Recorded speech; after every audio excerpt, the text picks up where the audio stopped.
forged on the gridiron in September. Perfected in the magic of March. Again, rebounded by Indiana. The game is over. For the fans who love the crunch of the pads, prefer a dunk, Oh, he just shook the gravity. and expect nothing but the best.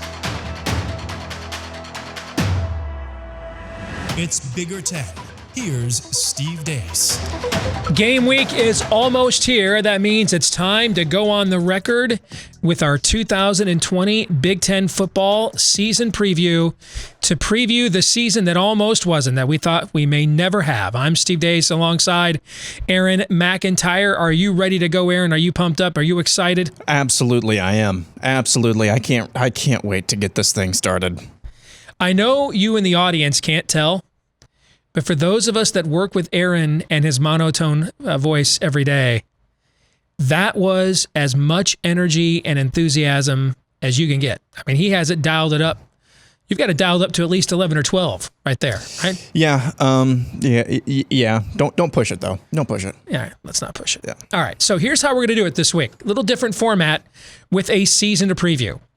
I am going to lay out 10 crystal ball predictions, one by one, that I have for the forthcoming Big Ten football season. And then, Aaron, you're going to react. All right? Sounds good. Is it dumb? On the money? You have questions, comments, insults? Let us begin. Number 10. I think at least 10% of the league's games will be canceled because of COVID. Now, nationwide, it's right around 20%. Have been postponed or canceled. I think our numbers will be a little lower than that because of the daily antigen testing. But remember, we're not going to have any games postponed. We don't have any bye weeks. So if you've got 5 positive tests, I think you're looking at a cancellation and not a postponement. I suspect it's going to be around 10%. What do you think, Aaron? I think that's a fairly safe assumption. I think it was a little bit more than that. The national number of games so far at one point in the season, but with the way that the way that they're going to be testing, which we've discussed before, it's going to be really unless players and programs are just being reckless and getting party buses and things like that. Rutgers. I think it's Rutgers. Yeah, I think it's going to be a little bit difficult to reach that threshold where it will actually require programs to shut down. So I think that 10% number, I hope it's 0%, but as we've seen so far with this season, glad that it's being played, glad that we get to watch football, college football on a weekly basis, but I think 10% is a fairly safe number. All right, number 9. At least one star player will test positive and miss the bulk of the season due to the mandatory 3-week quarantine. One star player, I think that's way low. I think that's way low. I just think if it's going to impact one star player, it's probably going to impact 3 or 4 over the course of the season. If it's going to be that prevalent where it reaches a star player like that, and who knows what position group. We've talked about that before as well. It really depends on which position group you're at. That could actually have a huge impact on games. But I think it's probably going to be more like 3 or 4. Number 8.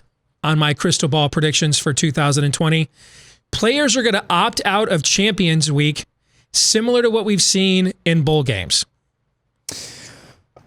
I have a tendency, I have a tendency to believe that they're actually going to be more likely to play just because it's the week after. I hope you're right.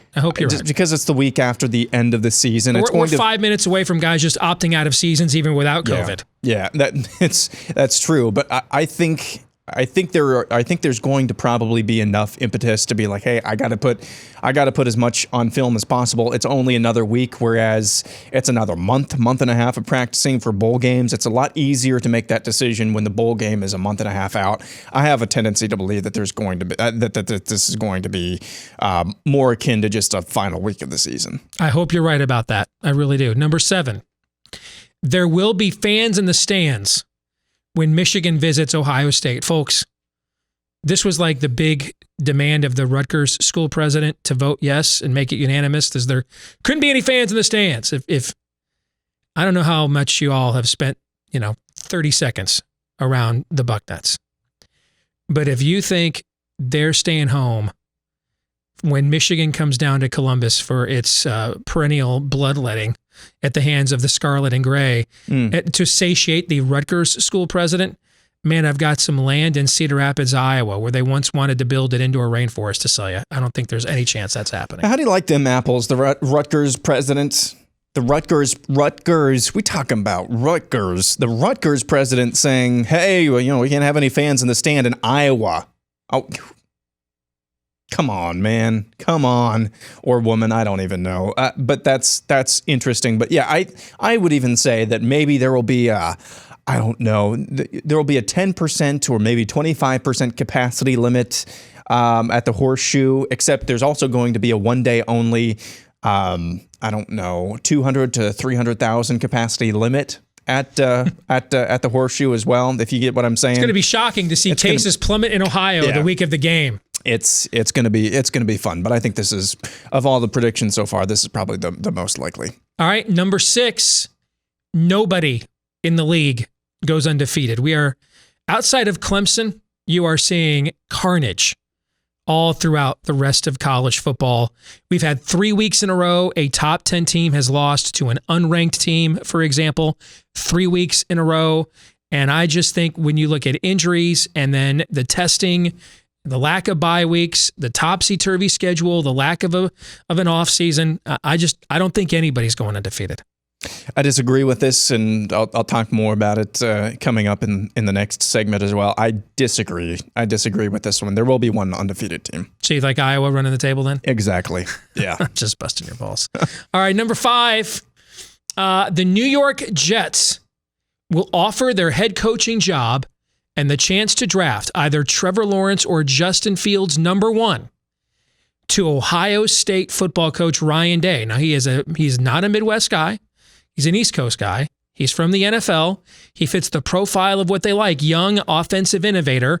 Now, I think he's got the best job in college football right now. But if you could draft Lawrence or your own quarterback, Justin Fields, and go for a Super Bowl in the number 1 market, I think you'd at least listen. I still don't think he'd take the job, but I think he would at least listen to that. Your thoughts on that prediction?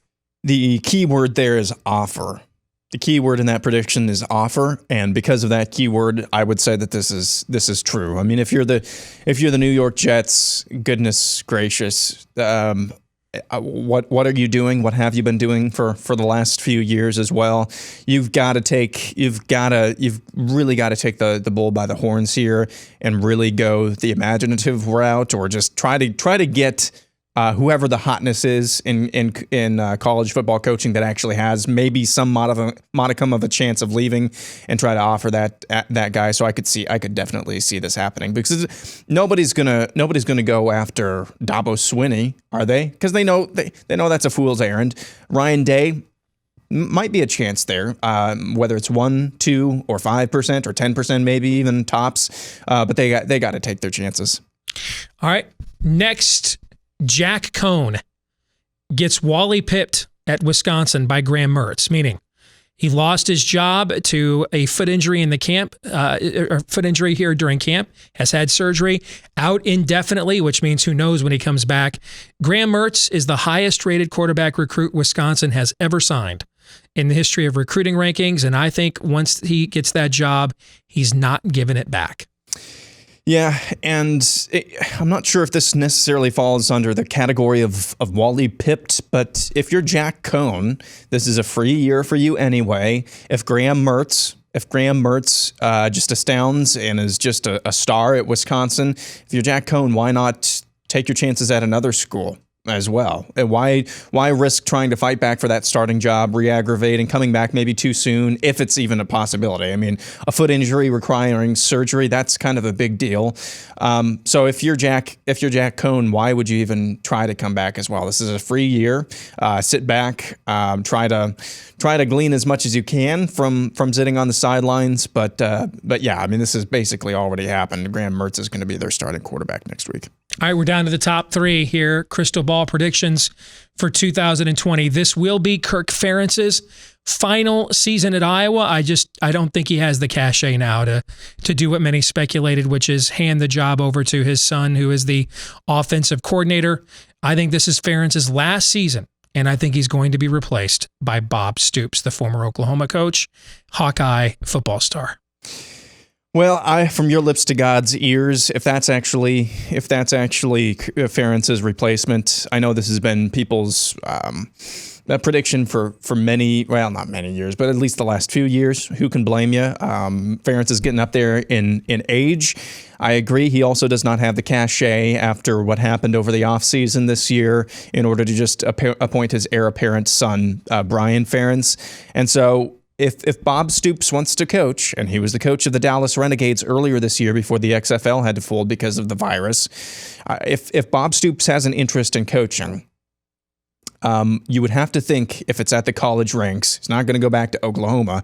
You'd have to think it'd be at Iowa. So I would like for that to be true, but at this point, I think there's too many variables here that I have to. It's not moronic, but I have to. If we were buying and selling this, I would have to sell on this one just because there's too many variables. Right. Number two. Justin Fields will finish second in the Heisman Trophy balloting. We know who the top two finishers are going to be. It literally doesn't matter what anybody else does. If those two guys play a full season, Trevor Lawrence and Justin Fields are going to be 1-2. It's just a matter of what order they finish in. Yeah, I can't really argue with this, and you have to give it to the guy who's probably going to have a larger body of work, and that's going to be Trevor Lawrence at the end of the season. So I can't argue with this one. And finally, Ohio State will become the first team to ever win 4 consecutive undisputed Big Ten championships. It's never happened before in the history of this league.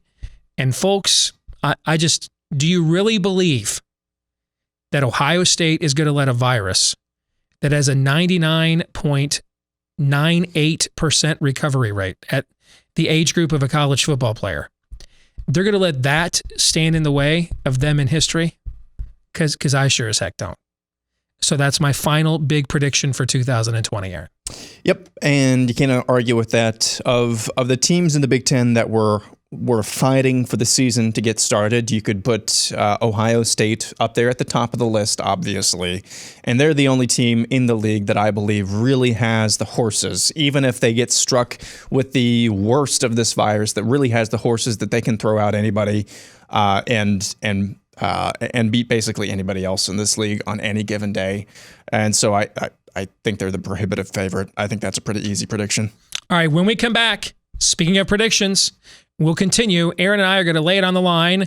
We are going to predict every game of the Big Ten season and then show you, as a result, what we think the final standings will be next.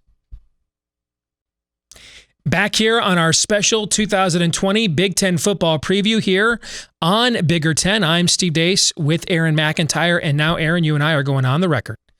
These will be the final standings in the Big Ten as projected by you and I. I want to look at mine or yours first?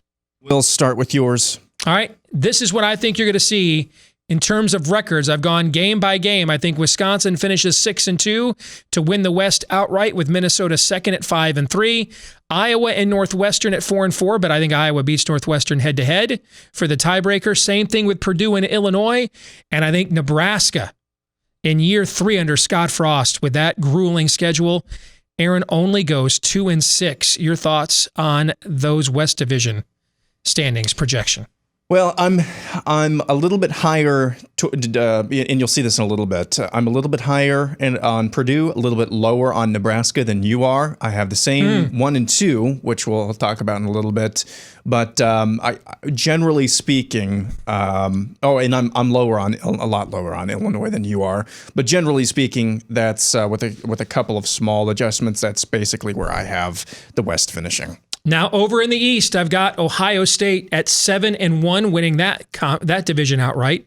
Penn State at 6-2. I've got Michigan and Indiana at 5-3. Although I should have flipped that because I have Indiana beating Michigan, so that would give them the tiebreaker there.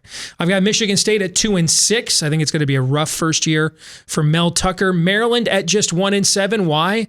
Because they get Rutgers at home. If the game was in Piscataway, I'd have that one flipped. So that's how I have the East projected. Should we compare it now with what you have, Aaron? We can do that. Yeah, let me fast forward through your champions. Oh, yeah, Champions Week's matchups. So that would mean Wisconsin, Ohio State, Minnesota, Penn State, Iowa, Michigan, Northwestern, Indiana, Michigan State, Purdue, Maryland, Illinois, and Rutgers and Nebraska are the matchups we see on Champions Week. All right, now these are your West Division picks. Yeah, I've got Wisconsin, same as you at 6-2. Minnesota, same as you at 5-3. I've got Iowa at 5-3 as well, but I've got Minnesota beating Iowa, so I've got them with the tiebreaker.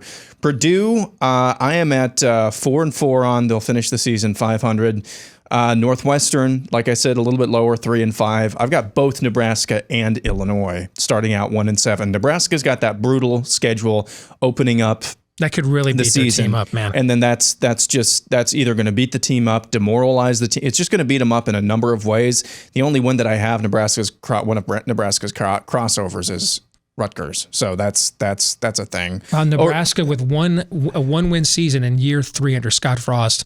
Who among us would have predicted that when he got hired for this job if that happens? Well, it's either Nebraska. Actually, I think it's Illinois that's got the crossover with Rutgers. I misspoke. Nebraska beats Illinois, and then I've got Illinois with the crossover against Rutgers. So 2 1-7 teams in the West Division. All right, let's take a look at what you have in the East Division. I've got Ohio State going undefeated this year. I just think I want to contrast them with Minnesota. The only reason that I don't have Minnesota a little bit higher on this list, yeah, they've lost some horses.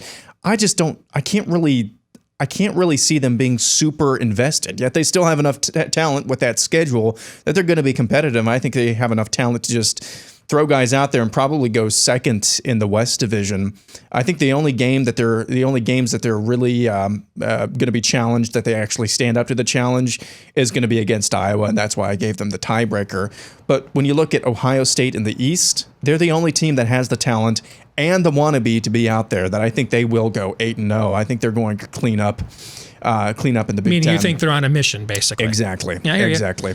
Penn State, I've got at 6-2, same as you. I've got Michigan at 6-2 as well. I think Michigan's going to start 1-2. I think they're going to lose at Minnesota and then beat Sparty and then lose at Indiana. Yeah, and I've got them beating Indiana actually. So I think that's the difference. The difference in our schedules. Indiana, I've got that flipped from what you have. I have them 3-5. I like them, but it's just that division, man. It's that division. It's tough, and they're a type of team though as well. If they get 1 or 2 key injuries spread out at the right times, man, that can go south really fast. Maryland, I'm a little bit higher. I've got them at 2-6. Michigan State 1-7. A little bit lower on them than you are. And then Rutgers, of course, 0-8. So that would mean the Champions Week would be Wisconsin, Ohio State, Minnesota, Penn State, Iowa, Michigan, like you have it. And then I've got a rematch of the Oaken Bucket? Yeah, old Oaken Bucket, I believe. Yeah, so that's going to be Purdue and Indiana, Maryland, Northwestern, Michigan State, Nebraska, and Rutgers, Illinois.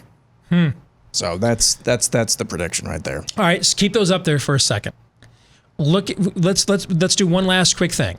Let's each look at the other guys' predictions and come up with the one we think is the shakiest. Okay? Okay. So you look at mine and come up with the one you think is the shakiest. I don't want to go for super low hanging fruit here, but I would say I would not underestimate how things could.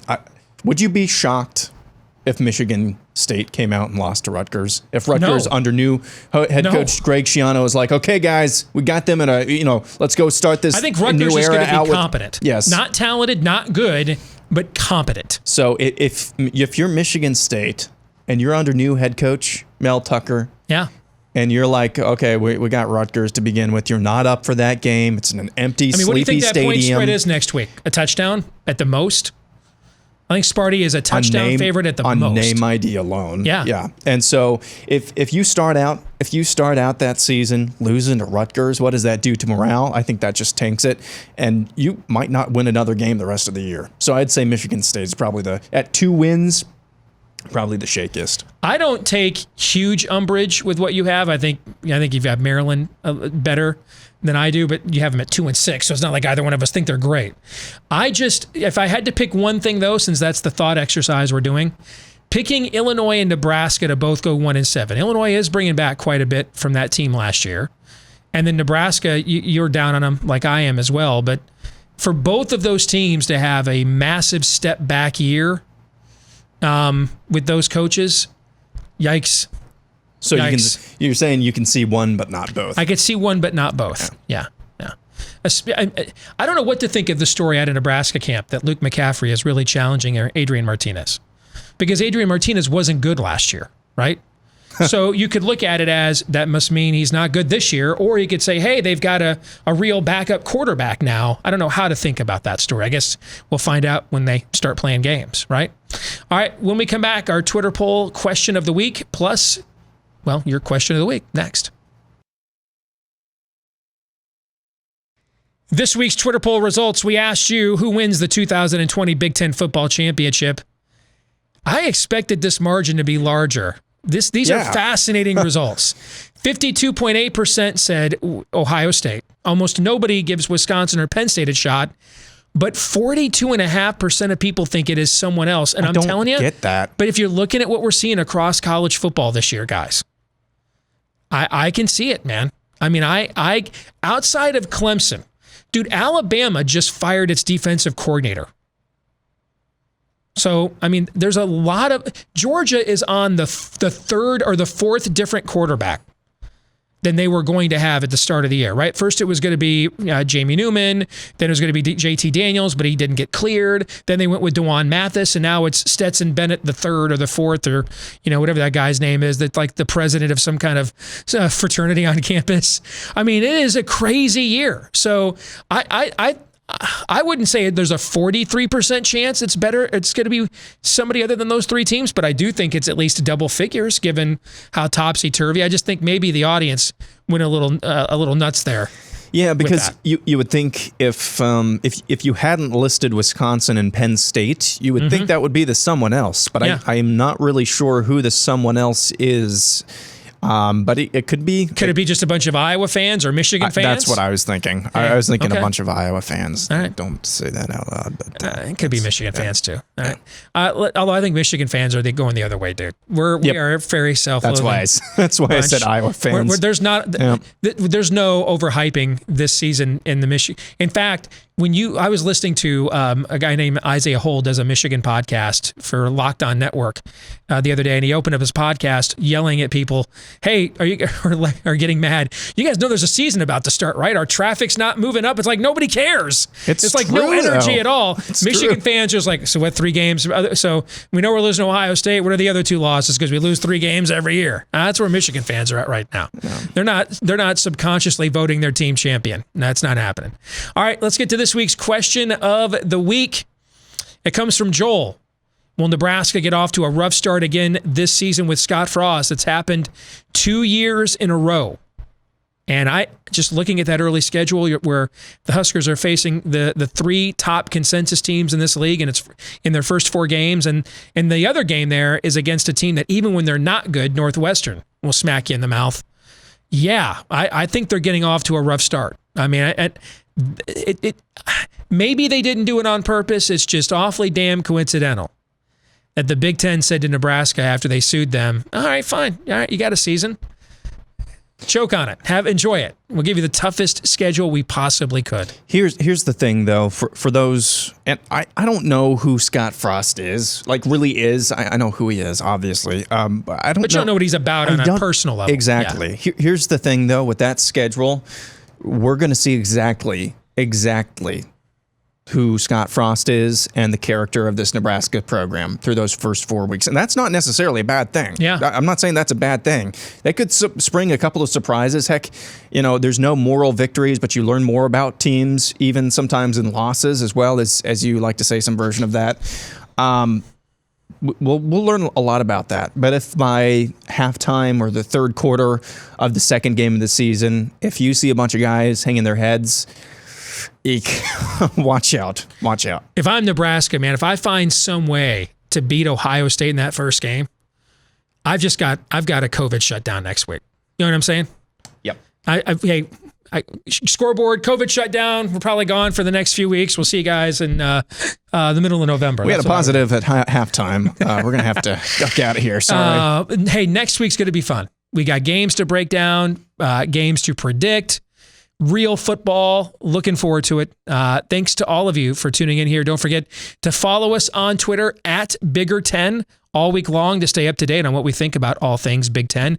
Like, rate, subscribe, 5-star review, share, whether it's YouTube, iTunes, Stitcher, Google Play, no matter how you access Bigger 10 each week. Keep doing those things. It helps us to get the word out about what we're doing here. For Aaron McIntire, next week is game week. We'll have it all right here for you. I'm Steve Deace on Bigger 10.